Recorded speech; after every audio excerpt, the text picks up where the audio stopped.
Donc, nous allons commencer traditionnellement cette petite webconférence par un quiz. Donc, quiz sur lesquels je vous demande de participer dans le chat, avec quelques affirmations. La première de ces affirmations, à compter du 14 mars, il est interdit pour un salarié de porter un masque au travail.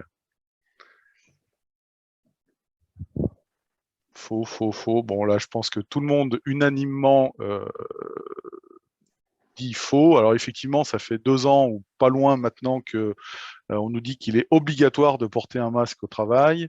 On ne devait pas s'attendre à une interdiction formelle du jour au lendemain, suite à une conférence de presse du Premier ministre du 3 mars dernier. Donc non, évidemment qu'il ne sera pas interdit de porter un masque au travail pour un salarié.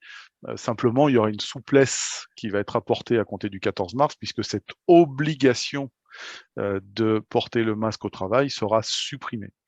Maintenant, les salariés qui souhaitent porter le masque, continuer à porter le masque au travail, bien évidemment qu'ils pourront le faire. Et la ministre du Travail, Elisabeth Borne, a même cru bon de préciser que l'employeur ne pourrait pas s'y opposer. Bon, je suis pas sûr que ça soit trop dans l'air du temps, mais voilà. Deuxième affirmation, à partir du 14 mars, je peux supprimer notamment tous les équipements de protection en plexiglas, la distanciation sociale obligatoire n'ayant plus cours. Alors, à votre avis, vrai, faux?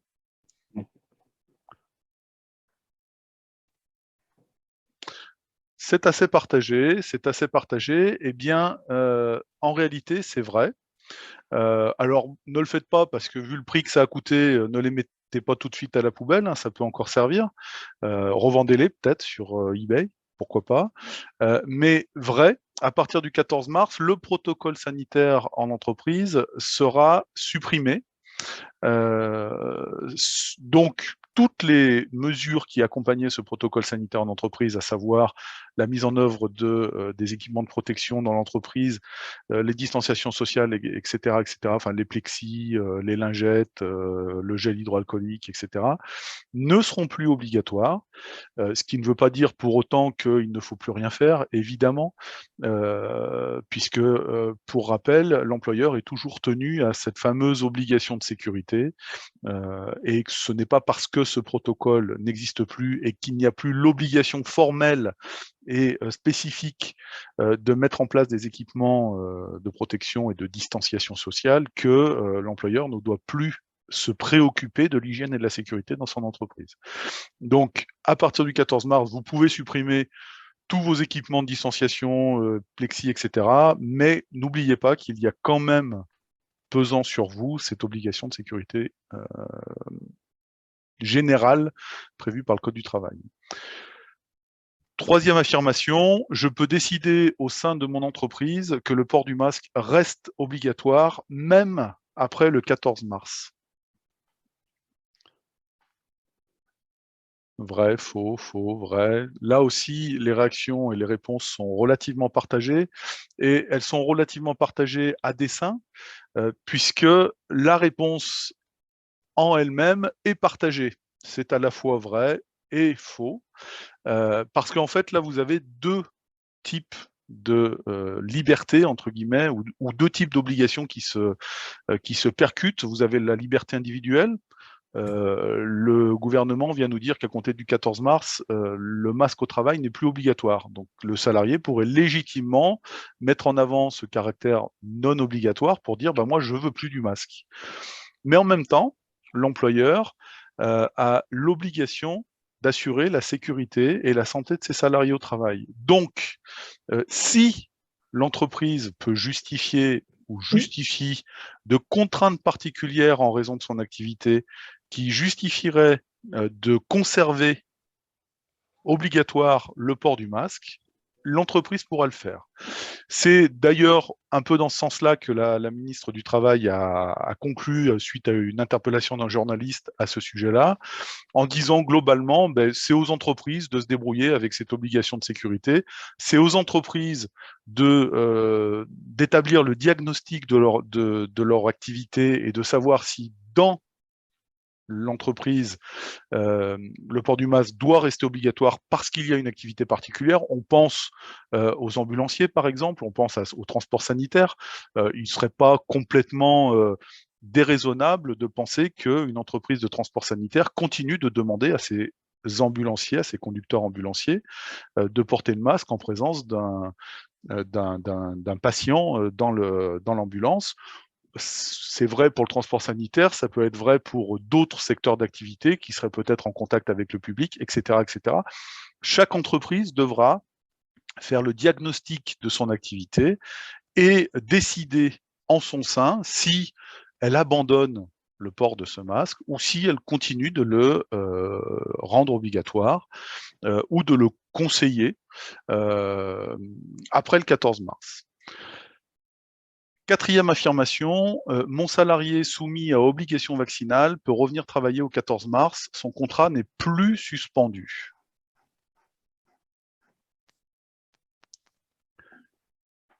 Faux, vrai. Là aussi, et décidément, ces affirmations-là, finalement, cette webconférence est assez intéressante, enfin, est assez opportune, puisque les avis sont relativement partagés sur ces premières affirmations.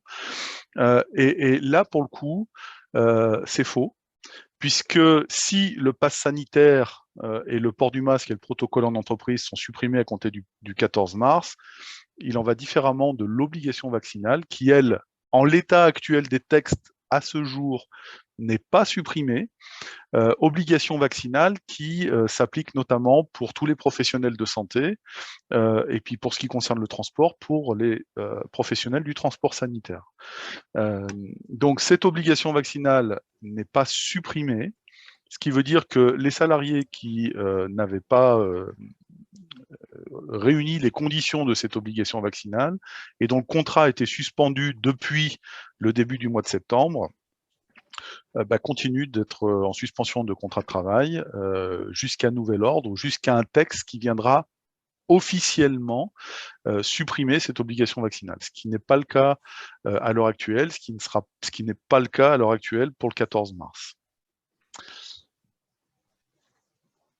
Cinquième affirmation, l'essentiel des dispositions de la réforme de la santé au travail entre en vigueur au 31 mars, date où l'ensemble des entreprises devront publier sur Internet leur document unique d'évaluation des risques professionnels, DUERP. Est-ce que c'est vrai? Est-ce que c'est faux?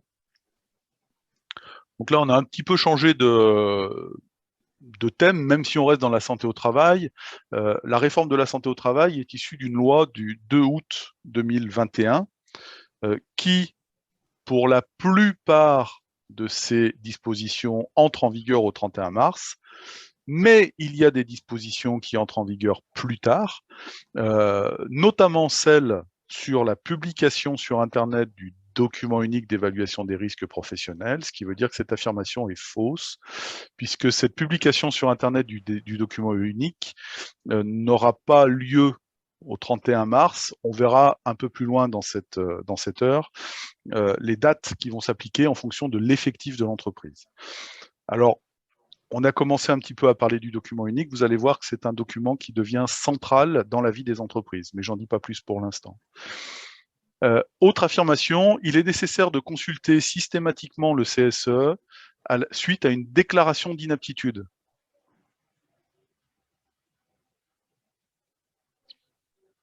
Alors là, il y a plus d'unanimité. Là, tout le monde quasiment dit vrai. On aimerait bien que ça soit faux, mais malheureusement, c'est bien vrai. C'est bien vrai. Alors, c'est vrai notamment dans l'attente de la décision de la Cour de cassation sur ce sujet-là, parce qu'en fait, les textes ne sont pas si clairs que cela. Et quand le médecin du travail coche une des fameuses 2 cases qui permettent de dispenser de reclassement, le Code du travail semble dispenser les entreprises de faire cette recherche de reclassement. Et en fait, la consultation systématique du CSE, alors consultation, quand on dit consultation systématique, ça veut dire qu'elle est obligatoire à la fois quand c'est une inaptitude d'origine professionnelle, mais également quand c'est une inaptitude d'origine non professionnelle. Et donc les textes du Code du travail prévoient cette consultation du CSE uniquement dans le cadre de l'obligation de reclassement, et lorsque le médecin du travail dispense l'entreprise de cette obligation de reclassement en cochant l'une des deux fameuses cases, eh bien la logique voudrait qu'on ne consulte pas le CSE. Simplement, il y a quelques jurisprudences qui sont contraires et qui soufflent le chaud et le froid sur cette consultation, ce qui veut dire qu'en opportunité, il est préférable, dans l'attente de la clarification de la Cour de cassation, de consulter systématiquement le CSE dans les cadres d'une déclaration, suite à une déclaration d'inaptitude. On va également revenir dans le cadre de la jurisprudence sur ce point-là. Alors, autre affirmation, et retour un petit peu à la pandémie et à la crise sanitaire, les événements de convivialité sont désormais autorisés, sans jauge, sans masque et sans distanciation sociale. Vrai, vrai, vrai, vrai, oui, alors là, tout le monde est à peu près d'accord. Effectivement, c'est vrai, même si la période ne se prête pas trop à la convivialité et aux pots d'entreprise, mais bon, il faut aussi quand même se réserver des temps de joie. Donc c'est bien vrai, et ça c'est vrai depuis le 28 février dernier, puisque le protocole sanitaire qui est encore en vigueur jusqu'au 14 mars, hein, plus pour longtemps, est déjà venu assouplir la position antérieure dans sa version du 28 février dernier. Autre affirmation, une nouvelle visite de mi-carrière à 45 ans permettra à la médecine du travail notamment de sensibiliser le travailleur aux enjeux du vieillissement au travail. Est-ce que c'est vrai? Est-ce que c'est faux? Donc là aussi, quasi-unanimité. Effectivement, c'est vrai. C'est l'une des dispositions de la fameuse loi d'août 2021, la loi sur la réforme de la santé au travail, qui vient introduire cette nouvelle visite de mi-carrière qui devra être initiée par l'employeur et qui devra être effectuée par le médecin du travail. On verra tout à l'heure quelles sont les conditions de recours à cette visite de mi-carrière. À partir du 31 mars, la visite médicale auprès de la médecine du travail peut être remplacée par une visite chez le médecin traitant.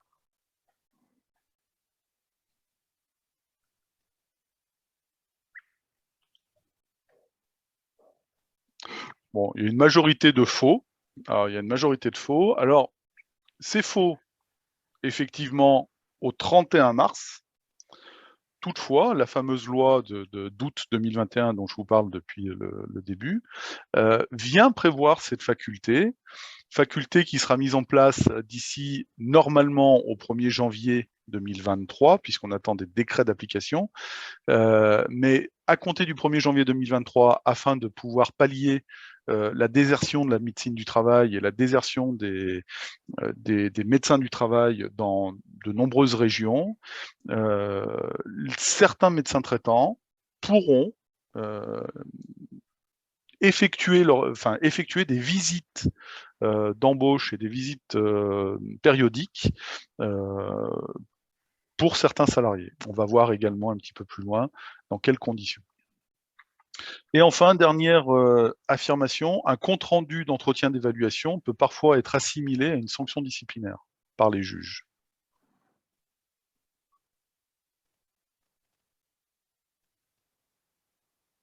Voilà, les réactions sont un peu plus mitigées. Eh